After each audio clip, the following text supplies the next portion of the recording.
സഹകരണ മേഖലയിലെ ക്രമക്കേടുകളിൽ ശക്തമായ ഇടപെടലുകളുമായി സഹകരണ വകുപ്പ്. സഹകരണ സംഘങ്ങളിൽ ക്രിമിനൽ സ്വഭാവമുള്ള ക്രമക്കേട് നടന്നാൽ അന്വേഷണം വിജിലൻസിന് കൈമാറണമെന്നാണ് നിർദ്ദേശം. വ്യവസ്ഥകളിൽ വ്യക്തത വരുത്തിയ സഹകരണ സംഘം രജിസ്ട്രാർ സർക്കുലർ ഇറക്കി. ഭാരതീയ ന്യായ സംഹിത അനുസരിച്ച് ശിക്ഷിക്കപ്പെടാവുന്ന കുറ്റമാണെങ്കിൽ സഹകരണ വിജിലൻസിനോ വിജിലൻസ് ആൻഡ് ആന്റി കറപ്ഷൻ ബ്യൂറോയ്ക്കോ അന്വേഷണം കൈമാറണമെന്നാണ് നിർദ്ദേശിച്ചിട്ടുള്ളത്. സംഘത്തെക്കുറിച്ച് സാമ്പത്തിക ക്രമക്കേട് ആരോപിക്കുന്ന പരാതി ലഭിച്ചാൽ സഹകരണ വകുപ്പ് ജില്ലാ ജോയിന്റ് രജിസ്ട്രാർ പ്രഥമ വിവര റിപ്പോർട്ട് തയ്യാറാക്കി അന്വേഷണം നടത്തണം. ഇതിൽ ക്രമക്കേട് കണ്ടെത്തിയാൽ 2 രീതിയിലുള്ള നടപടിക്കാണ് നിർദ്ദേശിക്കുന്നത്. ധനാപഹരണം കണ്ടെത്തിയാൽ അത് ബന്ധപ്പെട്ടവരിൽ നിന്നും തിരിച്ചുപിടിക്കാനുള്ള നടപടിയിലേക്ക് കടക്കണം. ഇതിനോടൊപ്പം വിജിലൻസ് അന്വേഷണത്തിന് കൈമാറുന്നതിന് സഹകരണ സംഘം രജിസ്ട്രാർക്ക് റിപ്പോർട്ട് നൽകണമെന്നും സർക്കുലറിൽ നിർദ്ദേശിക്കുന്നു.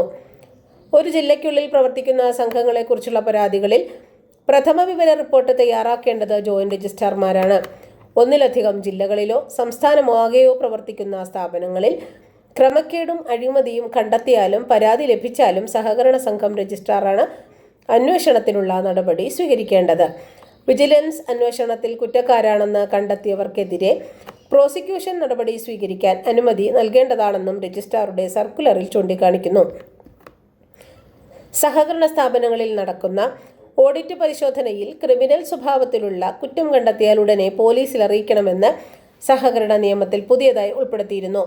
ഓഡിറ്റർമാർ നേരിട്ട് അന്വേഷണത്തിന് കൈമാറണമോ എന്നതടക്കമുള്ള ആശയക്കുഴപ്പം പ്രായോഗിക തലത്തിൽ ഉണ്ടായിരുന്നു. ഹായ് ഡാർലിംഗ്, പറയൂ. ഇപ്പൊ വരാം. ഇല്ല മറന്നിട്ടില്ല, എന്റെ അടുത്ത് തന്നെ ഉണ്ട്. അപ്പൊ പറഞ്ഞ പോലെ. ഓക്കെ. എന്തൊക്കെ വെളിച്ചെണ്ണകൾ ഉണ്ട് നാട്ടില്? ഇത് തന്നെ വേണത്രേ. നമ്മുടെ ബാങ്കിന്റെ ആണേ, സംഗതി സൂപ്പറാ. CoPro Coconut Oil, crossing dreams of taste.